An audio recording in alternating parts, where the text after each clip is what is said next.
न हम सफर न किसी हम नशी से निकलेगा, हमारे पांव का कांटा हम ही से निकलेगा। और वतन की रेत मुझे एड़ियां रगड़ने दे, मुझे यकीन है पानी यहीं से निकलेगा।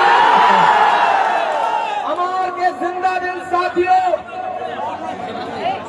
आपसे मुलाकात करने के लिए और थोड़ी देर आपसे बातचीत करने के लिए आया हूं। उसमें जो मोहतरम जलील मस्तान साहब यहाँ मौजूद हैं, रकीबुल हसन साहब असम के मेंबर ऑफ पार्लियामेंट यहाँ मौजूद है, यहाँ पर रकीबुद्दीन साहब मौजूद हैं असम के एमएलए, यहाँ पे डॉक्टर जावेद साहब मौजूद हैं आपके मेंबर ऑफ पार्लियामेंट, यहाँ पे उदय भान जी हैं यूथ कांग्रेस के अध्यक्ष, यहाँ शहनवाज चौधरी हैं, अंबा जी हैं, और सामने ये सरों का उमड़ आया समंदर है।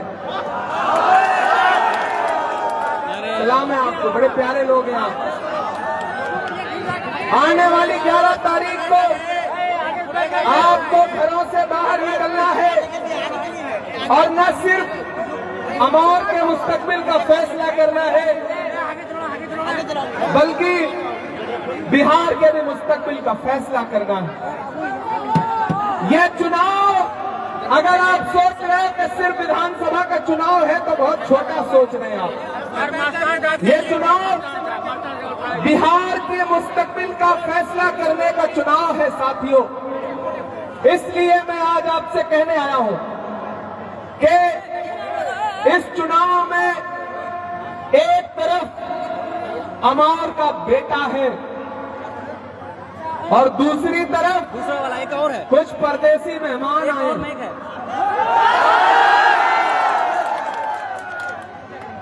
वो आपके बीच में आकर के बड़ी बड़ी तकरीरें कर रहे हैं, लेकिन सलाम करता हूं आपकी जिंदा दिली को। आप पिछली बार तो तकरीरों के झांसे में आ गए थे, लेकिन इस बार आपको झांसे में ला नहीं पा रहे। बड़ी लंबी गुलाबी उर्दू बोल रहे हैं, लेकिन आप हैं कि आप कह रहे हैं ना बाबू, इस बार ना फंसेंगे, इस बार नहीं फंसेंगे। सलाम है आपकी समझदारी को। और मैं तो आपसे थोड़ी संजीदा गुफ्तगू करने के लिए आया हूं। मैं आपका इमरान प्रतापगढ़ी हूं, आपके मुद्दों पर सड़क से लेकर के संसद तक बोलता रहता हूं।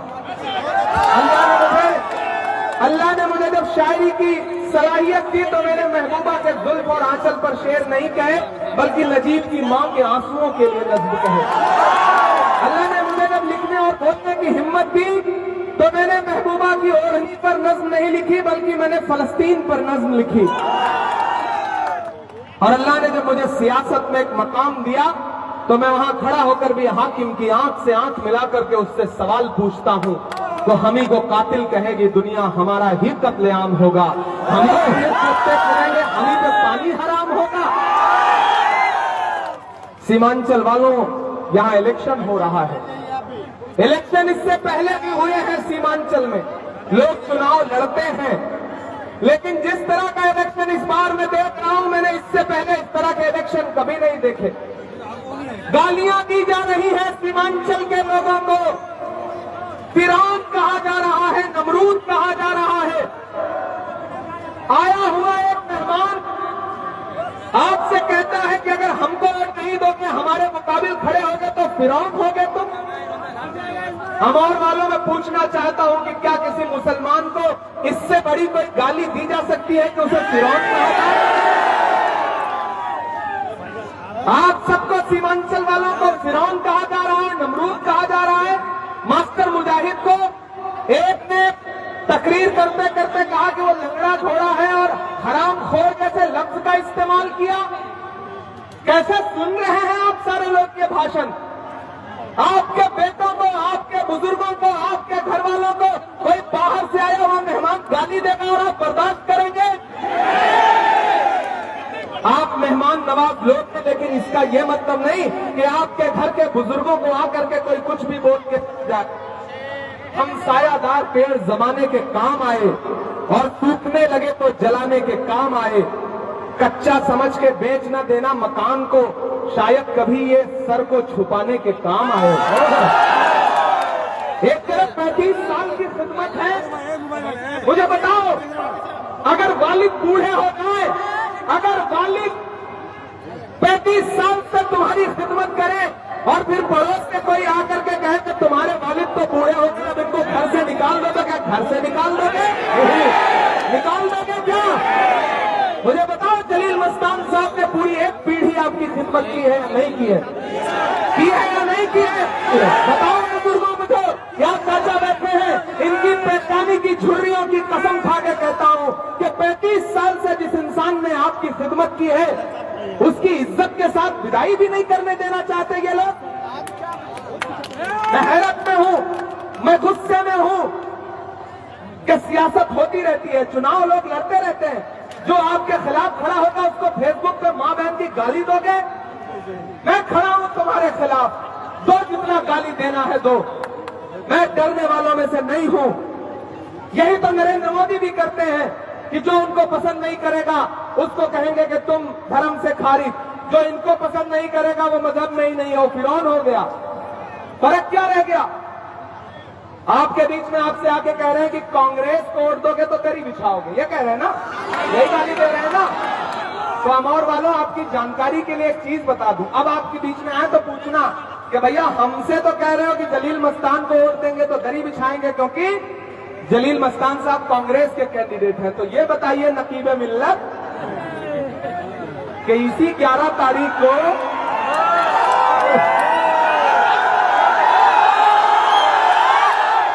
इसी 11 तारीख को जब यहां वोट पड़ रहा होगा, उसी समय हैदराबाद में भी एक सीट पर चुनाव हो रहा है।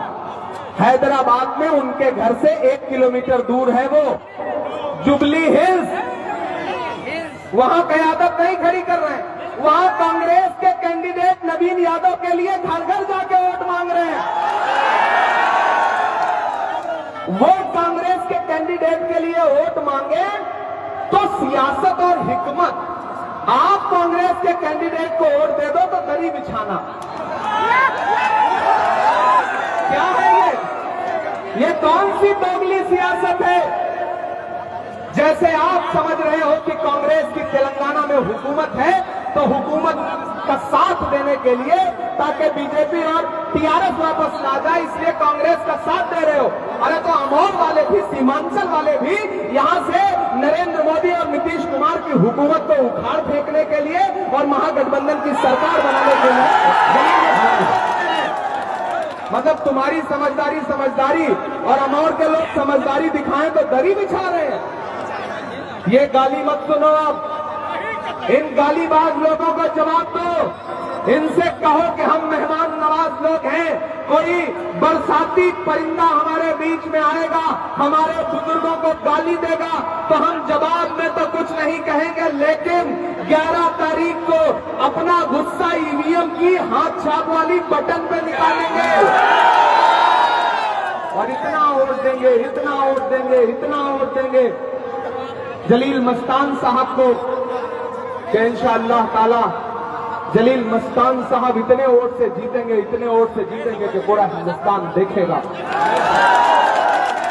मेरे भाई, आप यहां हजारों की तादाद में हैं, सरों का समंदर है। मैं अमौर की मोहब्बत के बीच में खड़ा होकर बहुत संजीदगी से एक बात कह रहा हूं, लड़ाई बहुत बड़ी है, लड़ाई बहुत अहम है।